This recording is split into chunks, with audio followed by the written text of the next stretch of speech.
Power to the people, que viva el pueblo, ¿verdad?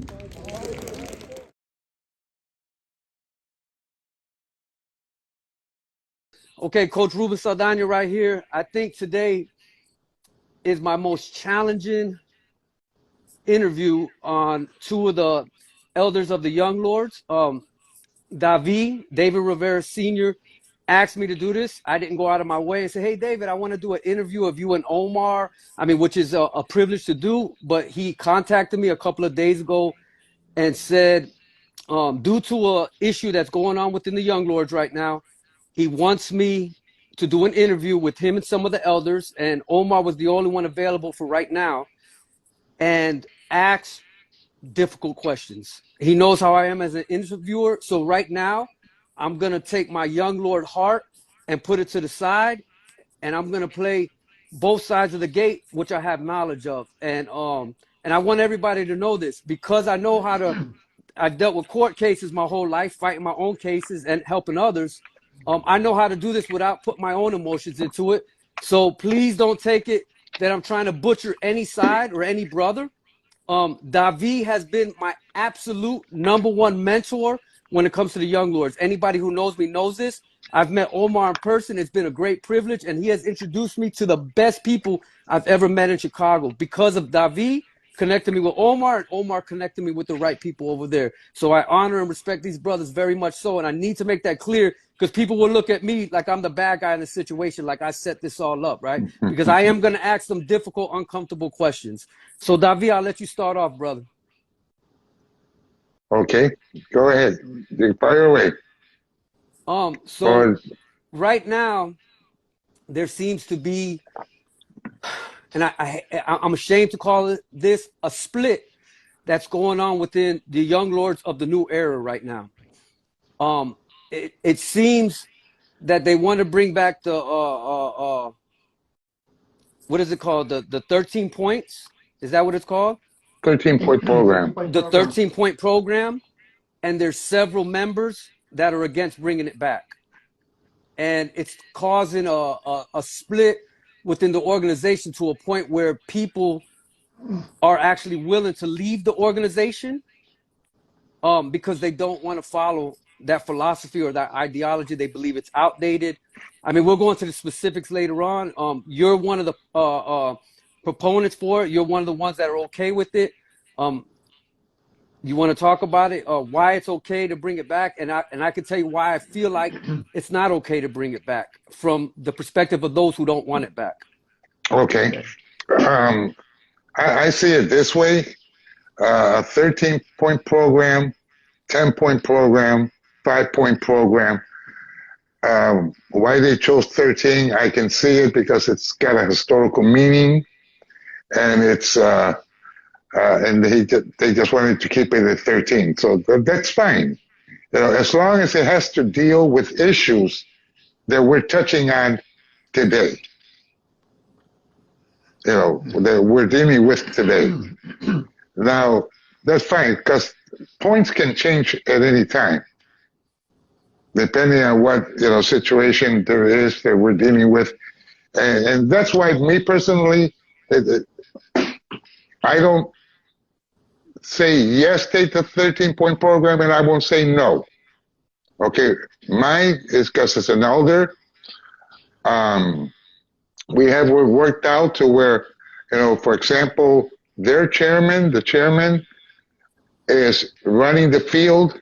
He makes the decisions on the field. The elders and the board members that we will not get involved with this unless, of course, it's going to hurt the organization or the beliefs of the organization in any way. Other than that, we have to allow the people to do their job in the position that they were put in. Omar, what's your outlook on this 13-point program being brought back? Well, let me just say that before that this kind of a conflict that is going on right now with the New Era Young Lords could be a healthy one, depending on how we look at it, because this kind of conflict forces the members to really analyze what the young lords are about. And I think that the issue of the 13-point program or no 13-point program is really not the problem. The problem is, what do they believe? What does each side believe? The 13-point program, I haven't seen it, as they have it now. But originally, the 13-point program was a rather radical document, but it talked about specifically what the points felt needed to be addressed. We want decent housing, we want quality education, we want free health care. Those were points that at the point, in '68, that was radical. To be talking about we want free health care, things like that. So I think that the 13-point program, if it were to be adopted, has to be points that the organization is either addressing through actions, or addressing actions. No, really, there's no other one. Every point that is in the 13-point program, don't put it in there if you're not ready to move on that particular program. If you're talking about self-determination of nations, self-determination of Latin American nations, self-determination of Puerto Rico, well, you got to be ready to back that up. You got to be ready to act. So the 13-point program is really a guide. It's not a doctrine. It's a guide. And so I don't know how the process went, where they decided on the 13 points. I don't know what it contains. I know that some people do not agree with some of the language. So I think, language can be changed to reflect reality, today's reality. But what the young lords believe and what the young lords want has to be by actions. So maybe the concern that some of the members have or chapter has to do with that. The 13-point program has points that the chapter doesn't feel that they can fulfill. And if that's the case, then you really have to analyze what is it that you cannot fulfill in the 13-point program. So that's the way I look at it. But I would like to see it as a healthy process, because that forces people to really think about what is it that the young lords are doing, what is it that the young lords stand for, and what is it that the young lords are ready to fight for. That's the way I look at it. Okay, thank you, Omar. Yeah. I myself wasn't part of the process of this. It was brought to my attention that the leadership, excluding the elders, decided to bring it back, and the leaders from each chapter are voting on it. But there's been a big bickering back and forth, not to name call or state call. It's irrelevant. It's just a point that leaders are now going at it about not accepting it. And you're correct. I heard language. Here's the biggest thing concerning what they're bringing back, that the language is radical, that it does talk about basically overthrowing or going against, and this is the language, corporations, which some people found hilarious because the New Era Young Lords are a corporation now in one state, right? Everybody's jobs that they're feeding their families with are corporations, right? So there's no language of what kind of corporation. It says corporation against universities, which also some people found funny because they were just in a university. David was there, and there were people that were there with David that spoke against universities, but there they were at a university presenting. I'm just giving it from the angles that have been coming to me, like of how hypocritical it is to come out and push this document, but like you said, not be ready to live by it. It's against all police, against all government. And the reason why I say all, because it doesn't distinguish when it says we're against the government, the police, it doesn't distinguish good from bad, or maybe they want all against all. The problem is that a lot of the young lords in the new era are not against all police. They're not against all government. We've actually been working with politicians in every state, no matter who wants to admit it or not. A lot of stuff, and you all know that, wouldn't have got approved if we didn't go through government officials at parks. I mean, let's just look at Chicago and Cleveland for the latest, right?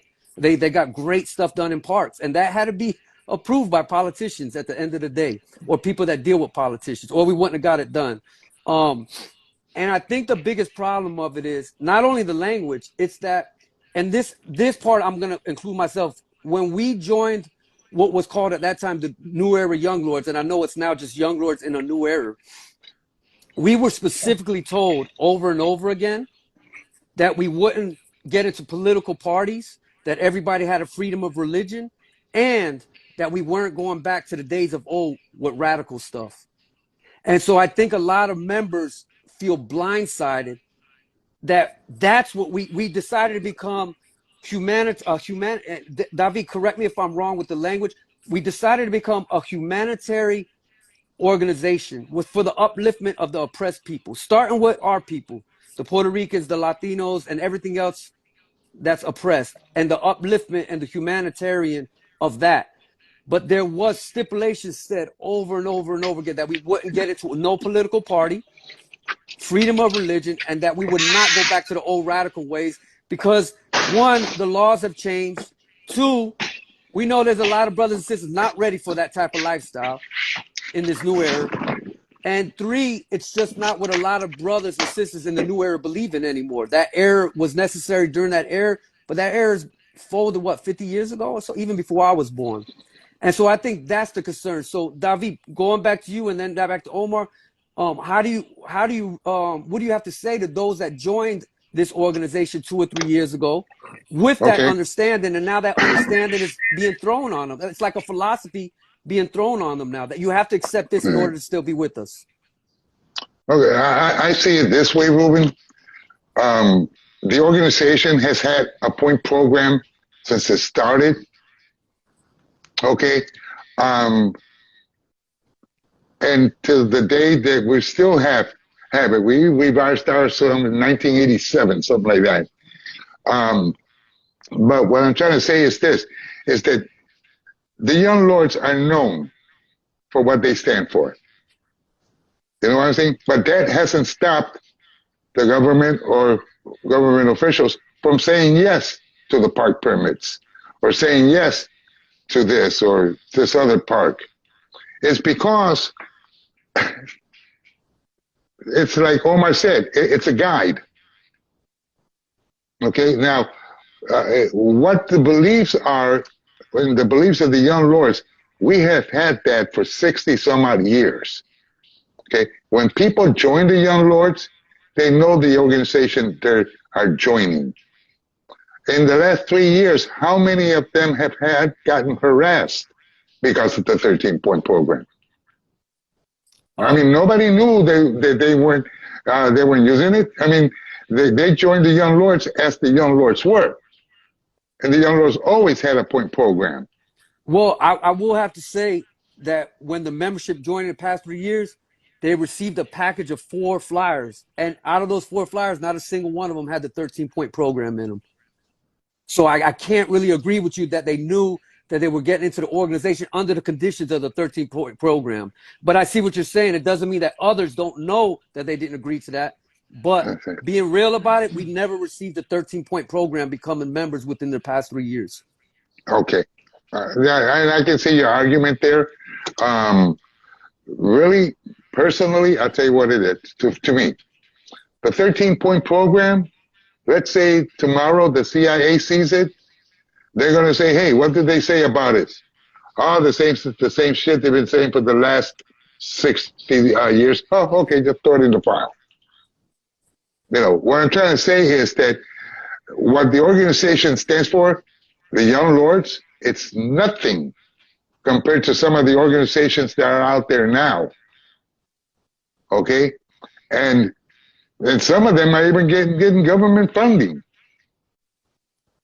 I mean, you know, I think it's too much is being put into it. I think they're overthinking it. I believe that a 13-point program will come out. People will read it. In a couple of months, it'll probably be just like our 10-point program. Hell, Omar, do you remember the last time we saw a 10-point program? Nope. No, but we have it.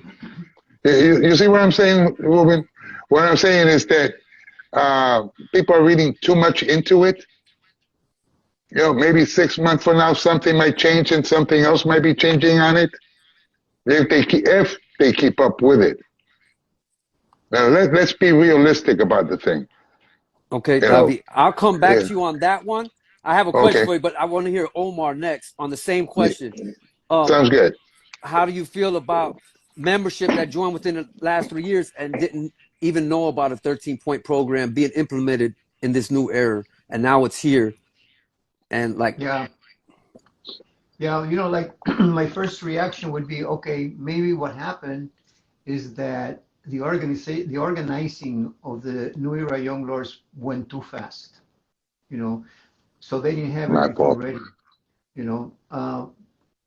Let's say, and then you can't compare the New Era Young Lords to the Young Lords of the 60s. The unique part of us was that we were all street to begin with. Every single one of us came from the streets. That's one. Having come from the streets meant that we were not asking to get into the system. Every time that we confronted the police, confronted judges, confronted politicians, was not to let them asking them to let us in. It was just to force them and to pressure them to do the right thing. So things change. I think that New Era Young Lords are not all street. I think that it's a good thing that they have professionals, because they do have professionals. They have gone through a different type of process. They have a different type of thinking. So I think all of those things have to be considered in order to understand the New Era Young Lords. The New Era Young Lords are a lot different from us, again. And I think that, somebody asked me, said, well, what was it that was unique about the Young Lords of the 60s? I said, really, really, really, it was because we were muscle with ideology. We were the muscle in the community. We confronted the police. We confronted other institutions. But we had an ideology, and that's what guided us in our actions. I think today, and I always said it, the New Era Young Lords have it more difficult than we did, because what we did, it was like black and white. We knew who the enemy was. Today, you can't do that, because when we were active, we didn't have judges, we didn't have aldermen, we didn't have state reps, we didn't have senators, we didn't have congressmen. You guys have it. You guys have them now, and that makes it a little more difficult, because how do you keep them accountable? So I think that probably the New Era Young Lords developed too fast, and not everybody understood the philosophy and the ideology that the New Era Young Lords were going to follow. And I think this is where it's coming to, and again, I think it's a healthy process, again, because if the members from both sides approach it in a positive sense, what comes out of it is going to be good. But if they refuse to say, okay, what is the real differences between us, and if they refuse to look at them, the split is going to be a split, and there's not going to be a way of getting people together. They both sides have to be ready to say, okay, let's change this, and you change that. But I think both sides have to come to terms. But I think that, again, I think they did develop too fast, and all of the information that each member should have gotten was not all there. So now they're adding things, and this is where now the problems are coming to the surface. Which you call them, and it's growing pains. And everybody go through growing pains. Every organization go through it. There's going to be indifferences. What makes the difference is, are we able to sit down and hatch it out? And that's it, without having to accuse people of this or of that, or he thinks this or she thinks that, or it's one organization, and the organization has leaders. Those leaders are the ones that make the decisions. If you oppose it, say so. If it change, great. If it doesn't change, then you have a decision to make. But the thing is this, is that I think that if everybody just sat down and quit the personal crap out of it, and sit down and say, how can we fix this? Okay, we're going to have a 13-point program. Let's work on it. It's it's just a matter of Ruben. You and I have had the same experiences in life. If we didn't have the ability to even talk something that we didn't believe in with somebody, where will we be? Oh, I know. Yeah. You'll be fighting, you'll be fighting all the time.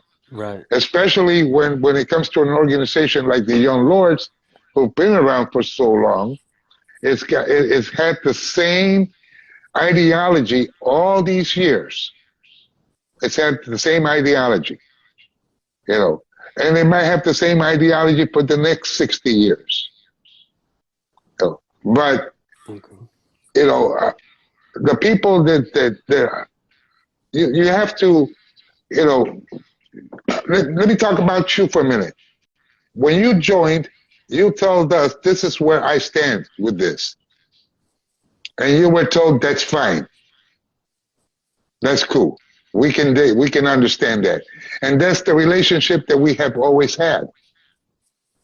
You see what I'm saying? And even if you don't believe in it, you were able to call and say, let's talk about it. Just as we're doing right now. Correct. And that's comradeship.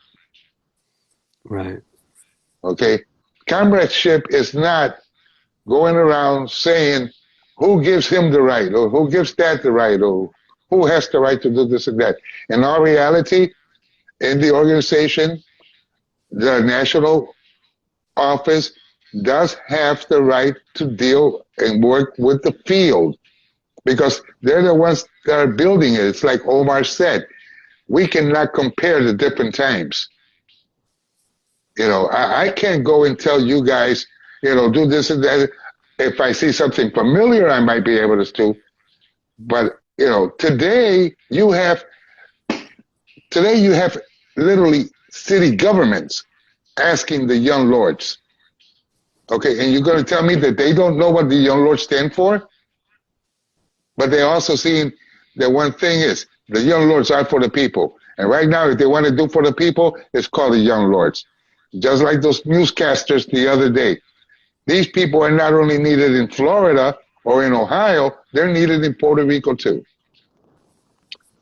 Where are the Young Lords today? Where they should be. Okay, we're going to run into difficulties and obstacles along the way. Yes, Omar, how many obstacles didn't we fight about along the way? A lot of them. Right? I mean, you and I were, the guys that even took sabbaticals from the Central Committee just because we didn't want to deal with it. We didn't quit, but we took a sabbatical. We took a leave of absence. Omar was on a leave of absence when I called him. Right. You see where I'm coming from with this? I believe that they're reading too much into it. Well, David, can I ask you? I want to ask you a question right on that note when you left off last time, and then I have one for Omar, where you left off from, and then I want to circle back around. So with you, David, like you said, okay, say it gets created. From what I understand, it's getting created no matter what. So it gets created, and like you said, people are like, that's the ideology. It is what it is, but so what? The CIA, the FBI, they read it. They've been saying this for 60 years. But then going back to what Omar said, but David, this question is directed to you. Why have an ideology if people ain't living like that? Why are you going to have basically fuck the government, fuck the police, but you ain't living like that? Okay. You ain't living like that. We ain't living like that. No, but that's why we said you can't go back to the ideology of, or not the ideology, but the ways of 60 years ago. You see, now today is like Omar said, we do have congressmen, city officials. I mean, we even got a judge in the highest court in the nation. It's the only way, for me personally, the only way in this country that we're going to help our people is by getting into the positions that are going to be able to help our people. Okay, but David, with that being said, and I agree with you 100. It doesn't matter what. Once again, I'm trying. Let me take my opinion now. It don't matter. But with that being said, a document that represents this organization now that says the very thing. Fuck those people. Basically, we're against the government. We're against. But then you're saying we should become the government. You understand the this is what the other people are saying that are against. What I'm saying is that we have to. You know what? It's like Omar said. We have to right the wrongs. Okay, by any means necessary, which is in our preamble or our mission statement that we're going to do for our people by any means necessary. You know what that means? Any means necessary? It means that if we have to pick up a rifle, we will. But if some government comes and tells us, hey, if you can beat us in a foot race, you know what? I'm going to train Subi and Trey to run like MFers. Because we're going to win that revolution. If it's what's going to take, it's a foot race. Because that also is a means. You see what I'm saying? How do you interpret a word? You tell people, somebody say, I'll do this by any means necessary. The first thing they think is war or fight. Okay? But, running a foot race is also a means. Sitting across a table is also a means. It's what you read into it. What we have said, we've been saying it, or what those 13 said, I saw some of them. They're not saying anything that we didn't say all these years. I believe that it's getting to a point where, we have a lot of beautiful people, okay? Because they're humanitarians. Okay, but you do not become a revolutionary unless you are a humanitarian. Every single revolutionary in the world has been a humanitarian that couldn't take what's happening to his people and has picked up a weapon or something to go and fight for those people. That's also humanitarian work. You see where I'm coming from? Yes, sir. So, I believe that people need to really look at what it really means, and look at the times, today's times, and how we deal with today. Out of the clear blue sky, you know what I told Paul in Chicago the other day? Paul, you got some intelligent people here from the universities. Why can't you prepare one of them to run for the president of the United States? Why not? Why can't a young lord be a president of the United States?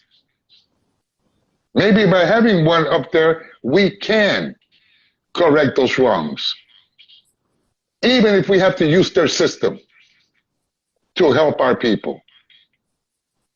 Because that's what a true revolutionary does. Strong point. Okay, Omar, where you left off, this is going to seem like a trap question, but when you hear the last of it, you'll see it's not a trap question, brother. I promise you. I promise you. One of the original Mexicans of the Young Lords organization. And did you create the logo, the symbol? Right. You also created the actual logo. Yeah.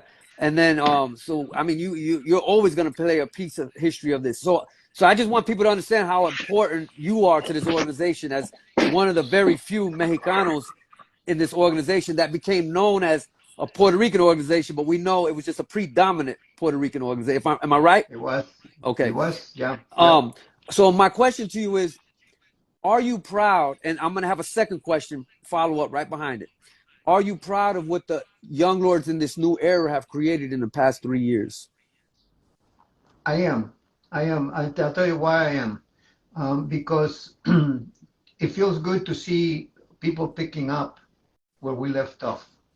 And that's very satisfying because, one feels that all of the sacrifices that we went through, all the persecution that we suffered, it did have some results, and I see it now when the New Era Young Lords began. I said, wow, that's exactly what we need to have. So I do feel proud about that. I do Okay. feel proud. So Then the other part is, at the same time that I feel proud, I was a little concerned.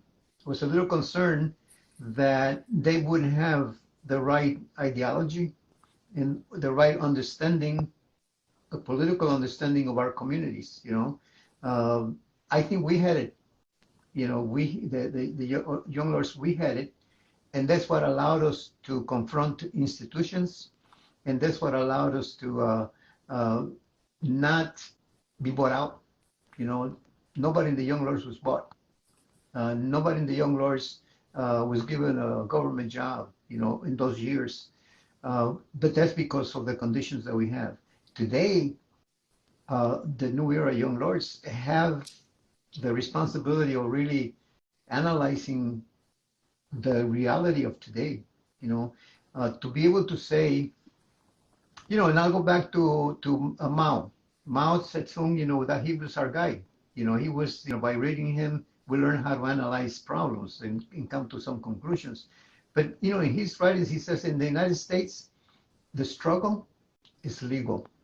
It's a legal struggle. It's not an armed struggle. wow. It's a legal struggle. That's what he said. It's right You on just there. really educated me. It's not the savior of my people, of our people. So I appreciate you Yeah. sharing that, brother. Yeah. I And, really Yeah, do. and, Yeah. and yet, Ruben, Yeah. I'm sorry. Go ahead, Omar. I'll tell you in a minute. Go ahead, Omar. Yeah. I'm sorry. But I still have my exactly. trap question for you, but go ahead. This is Yeah, and, good. and so and so I think that that helped us, to be able to stay loyal to our conditions. Even just slogans like the one that I just told you, that he said that struggle in the United States is a legal struggle. That's one. The other one is serve the people. And that was constant with us. You got to serve the people. What does that mean? That means that, then we established the breakfast for children, the free health clinic, clothing, which is something that the young lords today are doing. They're doing it very good. The problem there is that you got to go beyond, and you've got to say, okay, in the richest country in the world, there shouldn't be people that don't have clothing, or there shouldn't be people that don't have health health insurance. They shouldn't. Homelessness. They shouldn't exist. So at the same time that we get involved in giving out, food, giving out clothes, things like that, today, it's also a responsibility to educate people to the point why is it that the richest nation cannot take care of its people, and then that gives us a sense of who the enemy is. That's where the corporations come in. I mean, corporations are getting richer and the people are getting poorer. But again, I think today's young lawyers have the responsibility of analyzing those things. And I think that as long as you're not bought by the system, you can work the system. Some people will never want to be part of the system. I'm in social services, but I've never bought into the system. I use the resources that the government has to, like you said, to uplift our community. We can do that. We can do that. It doesn't mean that we are being unfaithful to our beliefs. What we're doing is we're using the resources that belong to the people anyway. You My pay biggest taxes. point always, we pay taxes just like everybody else. That's right. That's Exactly. right. So what we're saying, hey, use that to help the people. Use Right on. that to take care of homelessness. So I am proud of the fact that the New Era Young Lords organized, and again, and I am a little bit concerned, that some kind of education has to take place so that they know and so they feel comfortable saying, hey, look, I have a position in the park district. But as long as you're using those resources and bring them back to the community, you're fine. You're fine. You're not you're not a sellout. But when you Right on. become so extreme as to say, look at that guy. That guy is working for the city. He's a sellout. No, it's not right. So that was, to your question, I feel good about it. Right on. Thank you. Now here's my trap question. That wasn't the trap question. That was the question. Here's the trap question. You're just setting me up. Yeah. Here goes David told me, ask the hardest questions you can ask. And we haven't even touched the ground yet, the surface, but it's getting harder. I'm stepping it up. Okay. So Brother Omar, if the young lords in the new era in the past 3 years have made you proud, have done a good job, and I agree with you. Like I said, I'm trying to stay unbiased, but I've been to every chapter except Puerto Rico, and they're doing great jobs. Everything you described. If they're doing such a great job right now, it's such a short time period with their community outreach and upliftment. And yeah, we do have people working with us. I'm one of them, right? I work with the county now for youth crime prevention, right? Mm-hmm. But I ain't no punk and sellout. And I did almost 2 decades in prison, and nobody will show you paperwork that I told on them to get out of prison. And nobody will show you paperwork that I'm snitching on people to get a paycheck. So I get what you're saying when it comes to that check, right? But anyhow, moving forward, the trap question is this. If we've been doing such a good job in the past 3 years without the 13-point program, and if we're bringing the 13-point program back, and now it's such a division coming, because it's clearly coming very fast too. And we're not just talking about 2 or 3 members. We're talking about some membership that David's very close with that do a whole lot for this organization. They don't do everything, but they do a lot. Why bring it back if it's going to cause division? You call it healthy, but if it's causing division, why bring it back? Yeah. Okay. I think that the way I see it is that it's probably not the 13-point program that is creating the problems. What is creating the problems is that now the organization has come to a point where a new definition of the organization has to happen. Because at the beginning, everybody came together with the same feeling, and the same desire to help. Now that you have come together and you start acting, things begin to move, and then, it's like when we're growing up, we grow up, we learn new things and we have problems with the ones that used to be our friends, and then we move on. I think that's what's happening. It's not the 13-point program, is what people believe, and I think that's where political education comes in. And that would help. I believe that would help in solving this conflict. But if the two sides get stuck on the 13-point program, there's no solution. There's no solution, because one side is saying, yeah, this is it. The other side says, no, we don't want it. I think that what is needed is political education. And the 13-point program is sort of like a short way of political education. And so you can replace it with classes, with workshops. But when you say, when you say we believe in quality education for our people, that's political education right there, because you want our community to develop, in education. What does it mean? You're going to become a doctor, a lawyer, a politician. That's what it means. So that's what we're asking for. So I think that, the 13-point program is creating the problems because it's beginning to push people to define themselves, And I think that the organization has to open up a little so that some of those people can feel comfortable working inside the organization, because if they don't, the only solution is leaving, and I'm not sure that that's the solution. The solution is to keep them, but you got to make some adjustments, and as long as you continue to give political education to people, that's what we need, to be able to analyze problems. Great. Thank you so much for your response. David, before you said you wanted to address something, I wanted to just point one thing out. Like when we're talking about government, like for example, those on the far side of F everything with the government, F politicians, I think they forget that Cha-Cha ran for office. Yeah, exactly.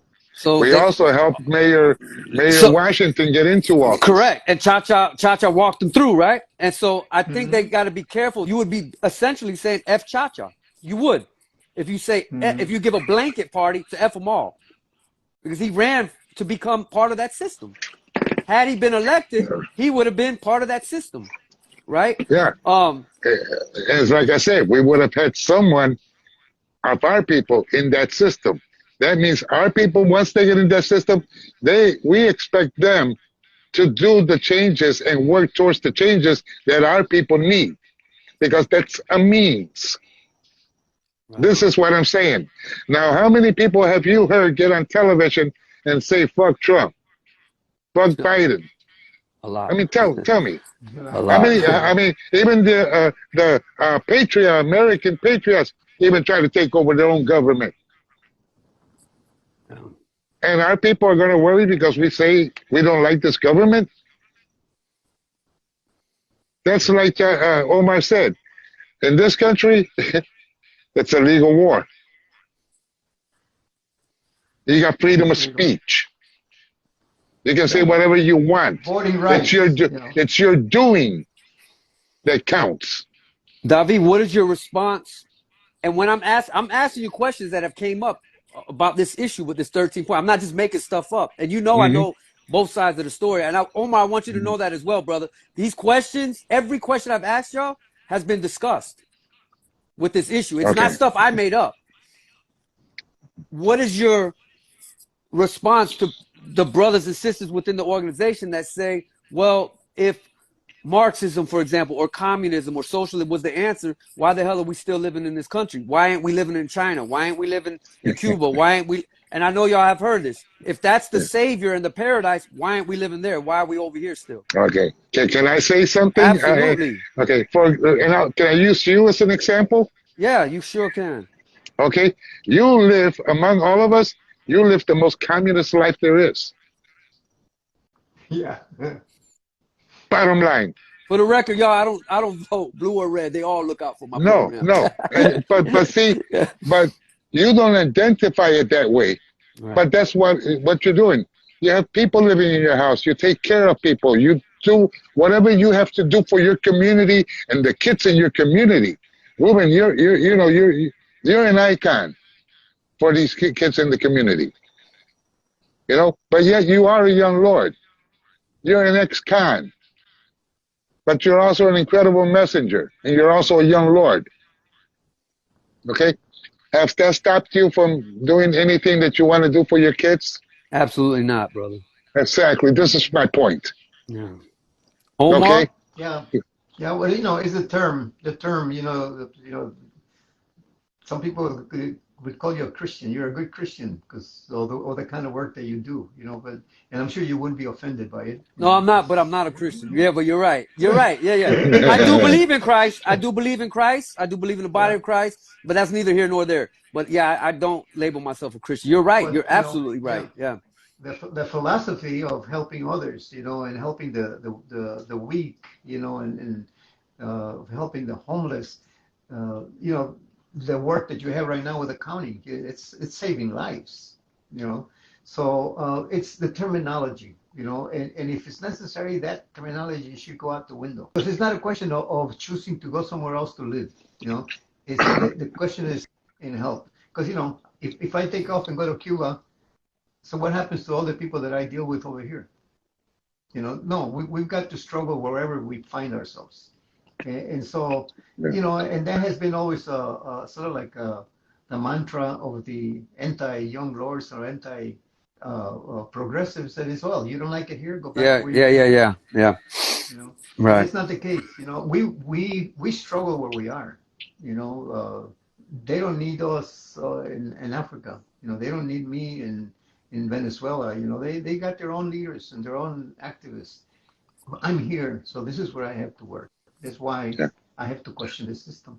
Right on. Okay, so I'm going to ask y'all the hardest question that's been floating around, and this is going to be the hardest question that I'm going to hit both of you with. Recently, earlier this year, we had the passing of the torch. when the New Era Young Lords came to Chicago to receive the blessings from you elders to continue the torch. Cha-Cha told Subi, you unify this organization, bring it together. And I believe that was done. It was called the unification of all the Young Lords, which was to no longer have the P, O, and N-E. No longer Young Lords Party, no longer Young Lords Organization, no longer New Era Young Lords. Just like David said, word for word, Young Lords in a new era. Am I right, David? Correct me if I'm wrong. Right. A lot of people, I mean, somebody stressed it at the event when they spoke publicly, and I don't want to name call, but for those who were there, they were like, I don't know who said Cha-Cha was passing the torch. He ain't passing no torch until he kicks it, meaning he wasn't giving up his chairmanship to nobody until he passed. I remember people questioned it during and after. There's people saying that both of you have knowledge that Cha-Cha is not for this 13-point program coming back into effect, that he is against it. That you went and saw him, met with him, both of you were there, and that he specifically said it shouldn't come back. Okay. In that conversation, well, Omar wasn't in that conversation. It was me and someone else. I thought Omar was there. Apology. No. The one that came in late, yeah, the only one that came in late was Paul. The conversation was talked about, and what we were talking about the problem that was going on. What Cha-Cha literally said was, we don't need a 13-point program. We don't need a point program. You know, if they're having problems with it, well, then tell them to shorten it. They can have a 5-point program or a 6-point program. And then he says, but it's not really necessary anymore. Okay, but he said, why can't they use a mission statement? The mission statement saying, the Young Lords stand for the independence of Puerto Rico, self-determination of our people, and all oppressed people of the world by any means necessary. And you define that already. Okay, correct. And now, he also said, but if it's going to stop an argument, you know, have them use the mission statement. He says, but we don't really need a 13-state program, but if they want it, have them deal with the points of what they are dealing with today. Okay? So what he said was that it wasn't necessary. He didn't say definitely not. That was misconstrued. Or maybe I heard wrong, or maybe the other person heard wrong. Okay? But after the conversation, he did what he's done for the last 60 years. Put his hand on my forearm and say, David, take care of it. Yeah, I went to see him afterwards. How did that go? Yeah, it was the same. You know, he talks about a mission, you know, a mission statement, you know, that should be enough to guide the direction of the organization. Now, the problem here is whether or not people think that Cha-Cha's opinion carries weight. That was going to be the last question from me, because that's the other dispute. They're saying Cha-Cha said, and some are saying it doesn't matter what Cha-Cha says no more. And some other people have their eyes this big, like, what the hell you mean? Yeah, remind me to say that again. Let me butt in. I'm sorry, Omar. Let me butt in with that. Okay. Okay. This is how it's going. Okay. A year ago, we made a bunch of the people Young Lords. A year before we passed the torch. You remember that? Yes, sir. And the reason was because when we passed the torch, we were passing it to a Young Lord. Okay? Now, what Cha-Cha says, when I sit down with her, I listen to everything he says. And if what he says makes sense, that's what I'm going to go with. Okay? But right now, the sitting chair is me. Okay? I was set in that chair by Cha-Cha and the rest of the Central Committee to keep on going, to keep on working the projects that we were working on, because he knew he was getting sick. Okay? Does Cha-Cha's word carry? Yes, it carries a lot of weight. Okay? But on the field right now, Subi is making the decisions. He is the national chairman of the Young Lords today. Okay? We are the elders. We are the board, which who he comes to. Okay? He makes the decision. He gets stuck. He comes to see us. If we don't like or see something that we don't like, we'll definitely step in. But other than that, no. The man is the chairman of the Young Lords, and he's the one that's working the field, and what he says is what goes. Okay? Those are the reasons that the Central Committee, the elders will step in if it's going to hurt the organization in any way. Otherwise, we have to allow this because he's the one out there in the front lines. Omar and I and Tony, we're dealing with all the outside politics of the Young Lords right now. Things that Subi don't know nothing about. Okay, but now, have we talked about having an educational process to clear all this stuff? Yes. Will it come? Yes. Is it fast enough? No. But I have faith that it will come. I think this video is a big education. It's definitely opened my eyes to a lot. So when it comes to Chacha, Chacha is chairman. He will always be chairman, Chacha. But right now, the ones making decisions is myself, the rest of the Central Committee, which includes Subi and Ian, which are the national over there. They are part of our Central Committee today. Okay? So, if people say no, we don't want to step in there. And we will not take that away from him.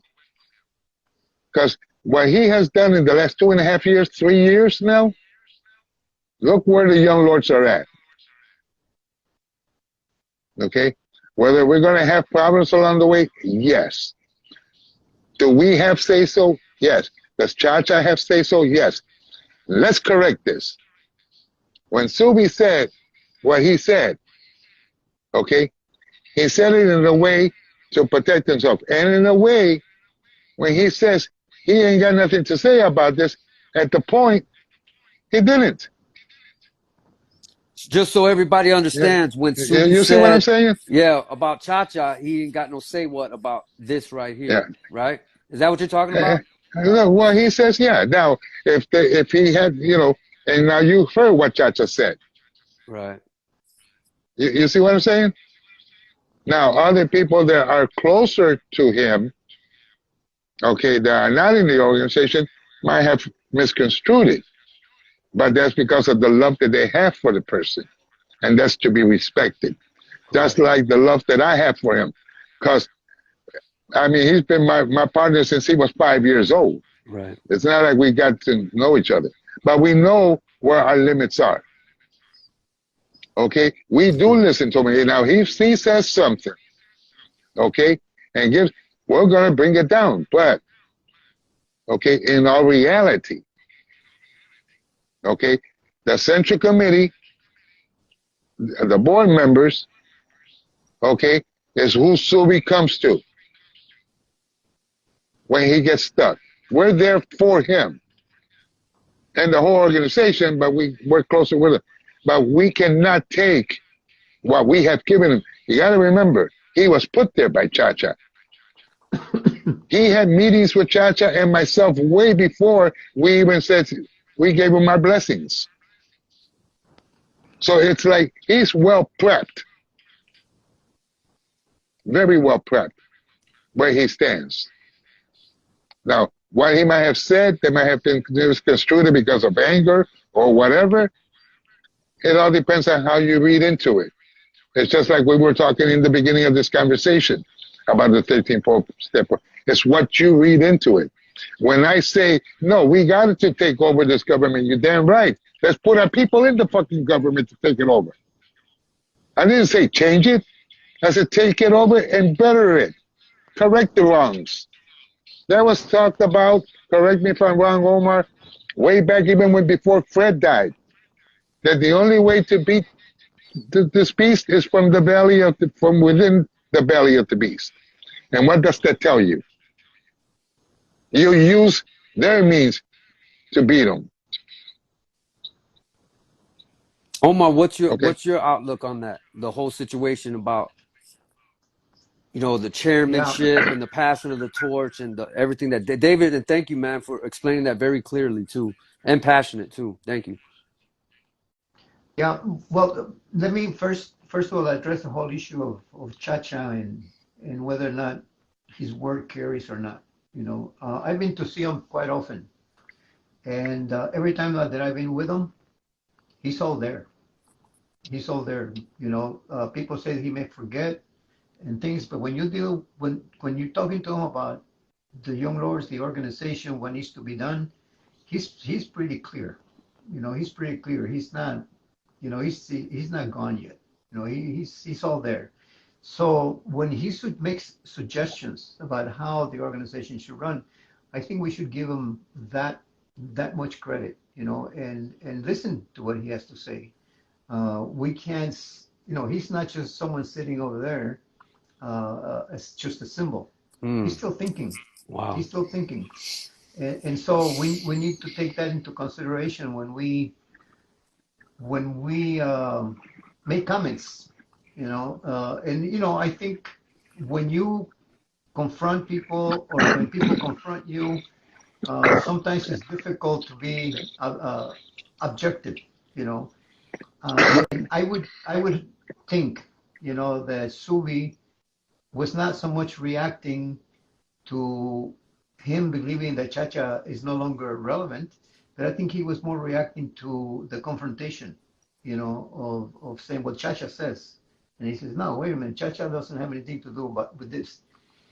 I think it was a reaction, unfortunate reaction, because I do believe that Subi, respects Chacha. But with that respect, it's got to come some acknowledgement that he's still there. He's still coming up with ideas and suggestions. The people that are working on the Smithsonian presentation of the youth activists of the 60s is going to be, I think, in 2025. And it includes the Young Lords, the Brown Berets, and other youth groups that were active. They have been able to contact people that we have lost contact with for the last 50 years. Wow. And you know who gave him the lead? Chacha. Mm, If he's gone, how can he still say, look, go talk to so and so and go talk to so and so, because they will let you, they'll let you know. And as a result, and this is really something very, very exciting, as a result, we got in touch again with our Minister of Health, Alberto Chavira. More than 50 years that we lost him. wow. And he's in California. And I made contact with him, this week. Wow. The other one is the photographer, brother. A lot of the pictures that we have in the archives, we didn't know who took them. Well, we weren't sure. We weren't Right. sure who took them. Well, now we got the guy back. Wow. Luis Arevalo, Colombian. There was a young All right.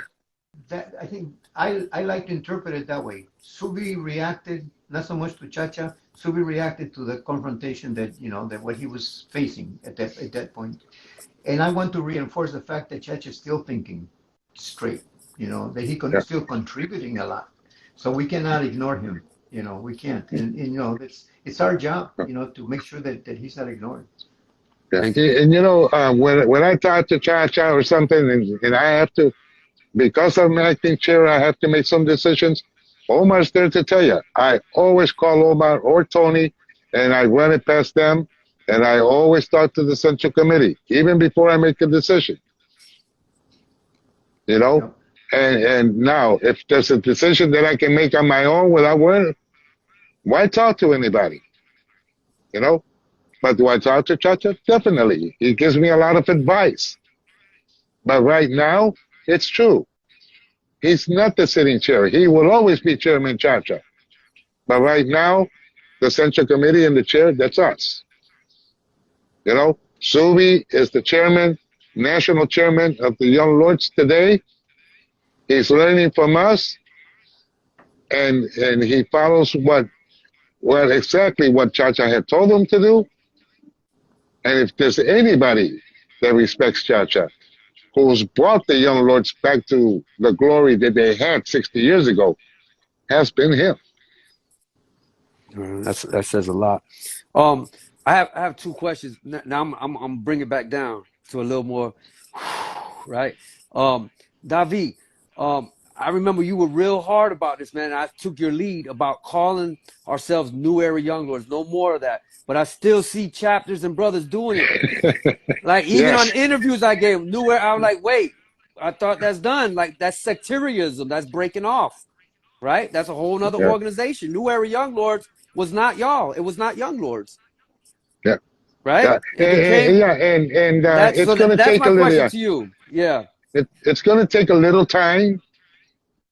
It's going to take time to get it. You know, it's that for 3 years they've been calling themselves New Era Young Lords. Yeah. You know, it's not going to be easy to take the New Era thing away. You know, but eventually, the same way that they're still calling themselves New Era Young Lords, at the same time, people like us and other people in the organization call themselves just Young Lords. Okay, eventually everybody will pick up on it. You just got to give them a little time. That's all. Okay. I just You wanted know, to it's make no big sure that deal. it didn't go back to that time period again, right? Yeah, Personally. it's no big deal. You know what I'm saying? Right. Yeah, that was my Uh, personal question. I got one for you and I got one for Omar. All right, Omar, my personal one for you, brother. What happened to the drawing, man, of the original Young Lord symbol that you made? Like the original paper. Oh, Where imagine if you still had that. Where is that? man, we gave it to the printer. I mean, because we did it, and then they cleaned it up, and then they made it into the buttons. So we lost Oh, so we the lost printer that. ended Yeah, up with the original the one you drew, yeah, hand drew. And then if yeah. I could add to that, and David, this might be important when we talk about both of y'all are saying the importance of political education. May I ask you, what did you have in mind when you made it? What does it mean? Because we've had some big falling outs about that thing. Not Political us within education. each other. Yeah, not within each other, but with Young Lords and other organizations. David's very familiar with what I'm talking about. What did what does it mean? What does it mean with you the the symbol that you made for the Young Lord that eventually became the ultimate symbol? Because I'm under the understanding that there were actually several. Even the Mexicans had one too. Am I right? Oh, well, that was Chacha's doing. When Chacha was underground and was on the southwest, he also was talking about having, instead of just tengo Puerto Rico en mi corazón, then he started talking about tengo Aztlán en mi corazón, so that it would include the Chicanos. So that was a period that Chacha was also, he was on the ground. So he was meeting with people and I'm saying, hey, there's still, there are people that are active like we were in Chicago. So he was doing that. But no, the other ones didn't last. The other symbols didn't last. It was the original symbol that lasted. Right. And that's the one you drew. So what were you thinking when did somebody tell you to make it like that, or you just created it out your own mind? No, actually, I drew what I was told, and this was Chacha and Ralph Rivera, Spaghetti. Spaghetti. There's Yeah. the, yeah, they call him Spaghetti. This is what happened. Spaghetti had come back from Puerto Rico, and he had been involved, or at least he witnessed the elections in Puerto Rico. And elections in Puerto Rico are crazy. They do all kinds of things. They got car caravans, they got all kinds of things. He was inspired by that kind of thing. So when Spaghetti came back to Chicago, he had that experience in his head. Chacha, on the other hand, was coming out of jail, and he was politicized in jail, and he was getting ready to get that young lord. So the two of them got together, and the two of them were talking to me. We're talking and saying, we got to do a button, we got to do a symbol, and we have to have, tengo Puerto Rico en mi corazón, yeah, okay, and we got to, include the fact. So they gave me the contents. I said, okay, I'll put it together, and that's what I put together. But it was their idea. So it was their symbols that went on the thing. Including the hand with the rifle? Yeah, yeah, that was all them. What did that represent? Okay, I remember in those days the Movimiento Independentista in Puerto Rico was very strong, and they were getting ready to go into the arms struggle in Puerto Rico. And there was a lot of armed confrontations, and not only in Puerto Rico, but then also in other parts of the world. Armed struggle was the way of liberating people. So I think that when Spaghetti told me, we want to have a rifle, and he was thinking those terms. That's what was going Armed on struggle, around the yeah. world. Yeah. Thank you, man. Thank you for clarifying that. Davi has actually said that in the past, but I think it's important in this video. Is there anything that y'all want me to edit out of this video, and do you give me permission to put it together? It probably take 2-3 days, and I can have it on the YouTube, and I'll send it to y'all. Is there anything you want me to remove? Yeah. You know what? Before you go, though, I want to ask Omar something. Omar, do you remember in the People's Church? Remember the symbol over the main door?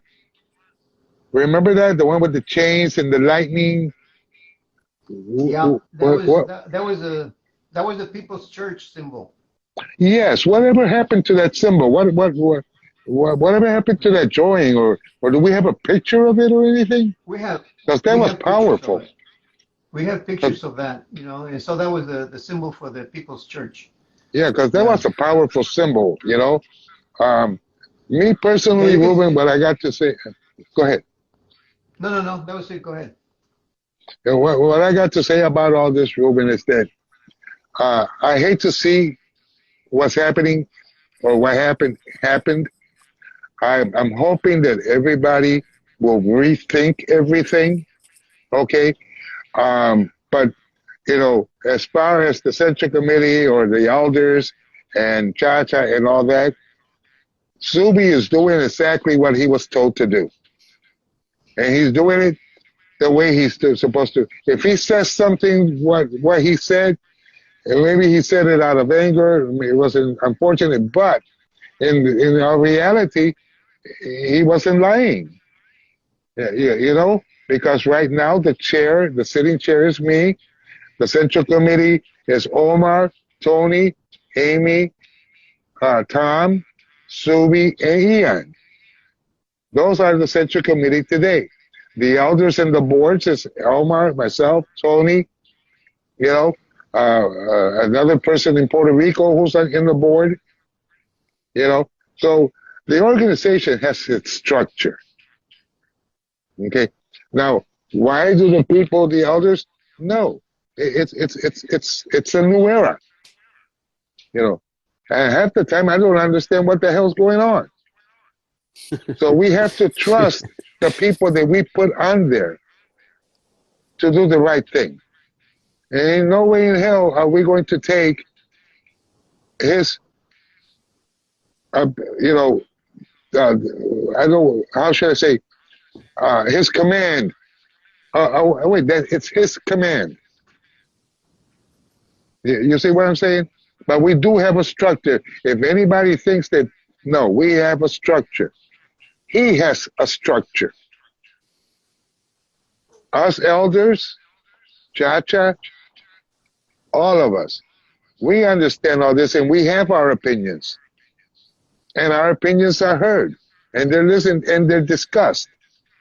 But we have to let the new Central Committee or people in the Central Committee do what they need to do for the organization.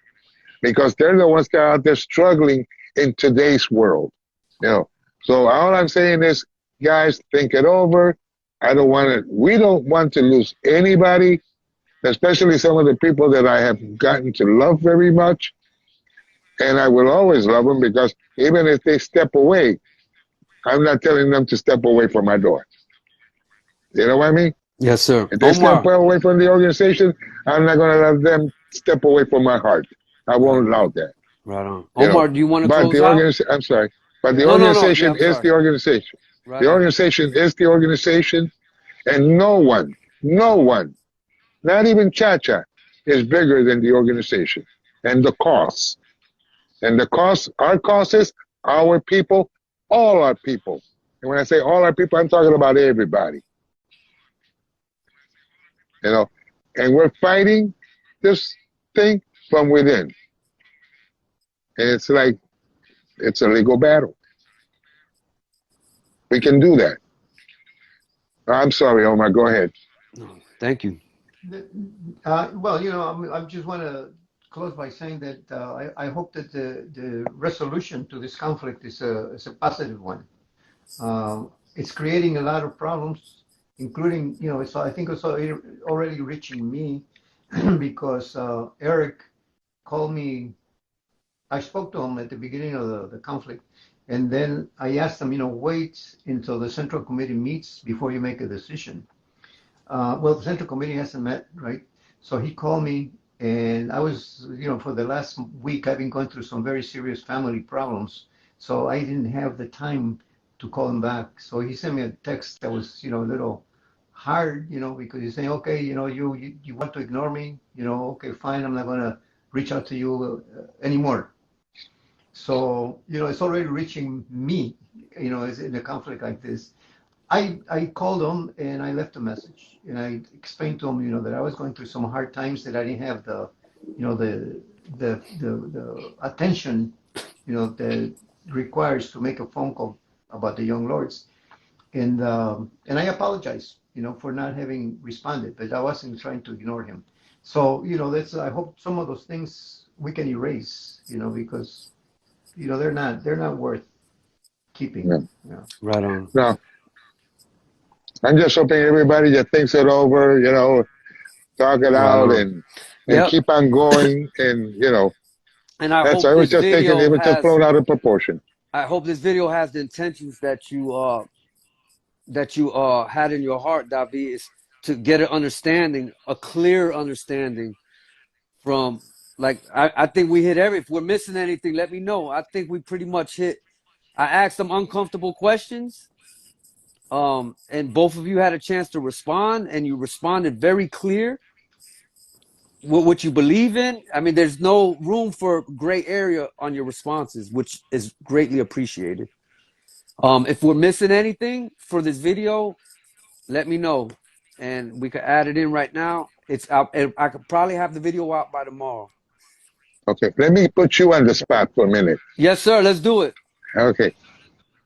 After this interview with us, has it cleared up anything in your mind?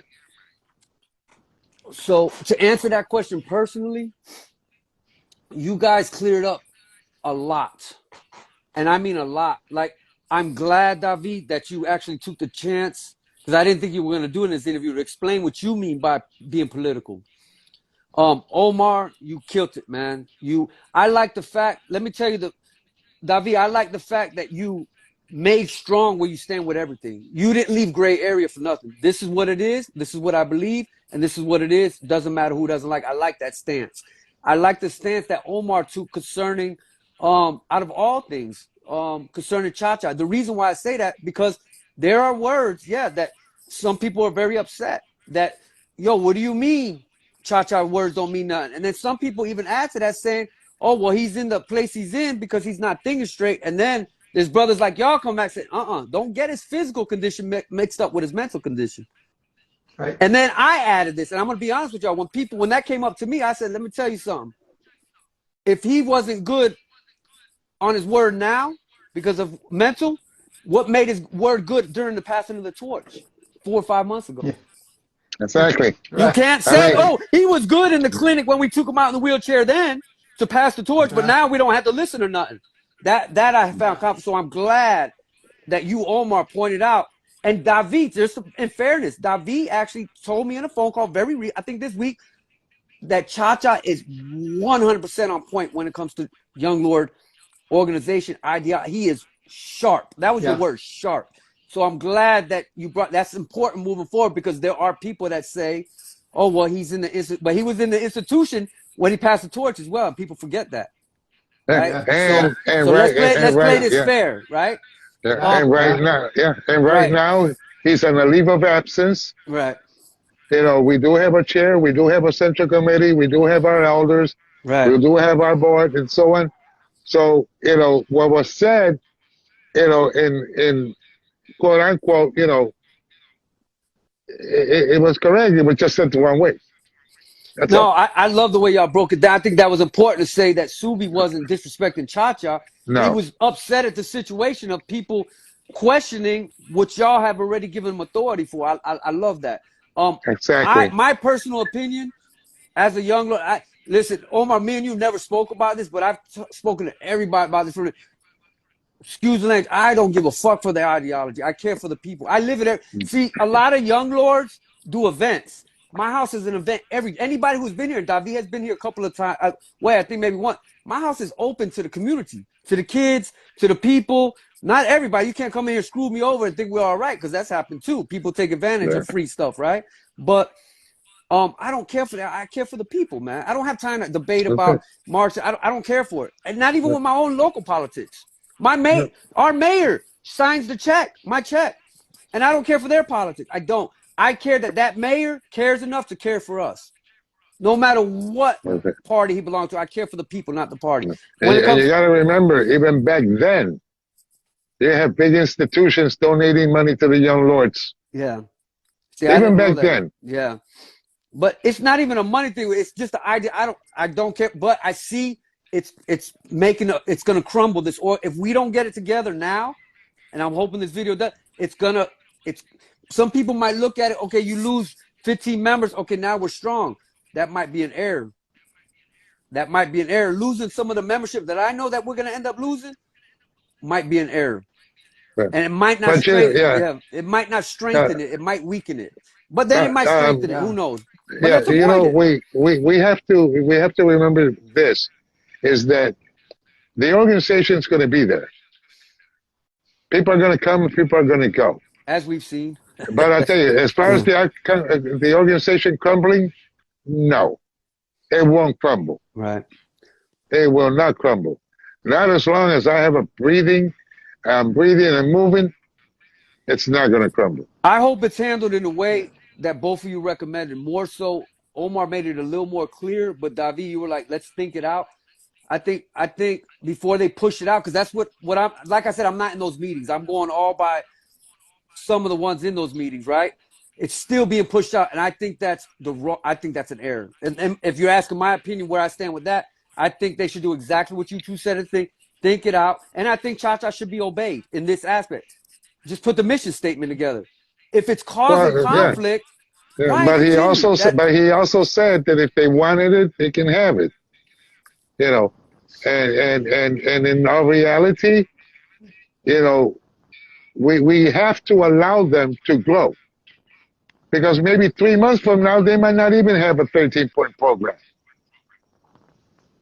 But they got to You do know, what they got to do something whatever they have to do to keep the organization together. You know, and I'm sorry that I always make reference to Mao because he impacted me a lot when I was young.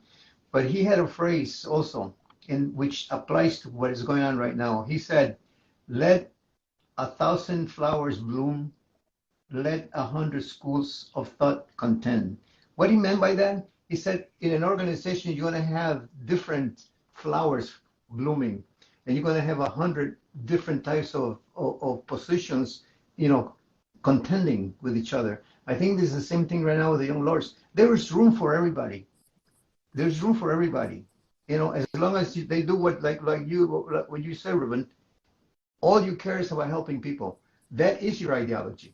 That's an ideology, you know. So as long as that happens, I think that there's room for all the young lords with the different positions that they have right now. There's room. Mao said it, you know. I think there's room. Thank y'all very much. Yeah, yeah. y'all. That was a great closing. I'm gonna I'll send you the video tomorrow. I'll chop up some of the breaks, but I won't chop out none of the important stuff. And I'll make Okay. sure I see y'all. I won't send it to nobody till I send it to y'all. All right. Okay. All right. Much love. Listen, I'll Sounds see good. both of you very soon. Yeah. Both of you. Okay. Yeah. My Within love to this you. month. This month I'll see you both. Part of the reason why we're here today is for the passing of the torch. And having Cha-Cha here for this, it makes it even more special.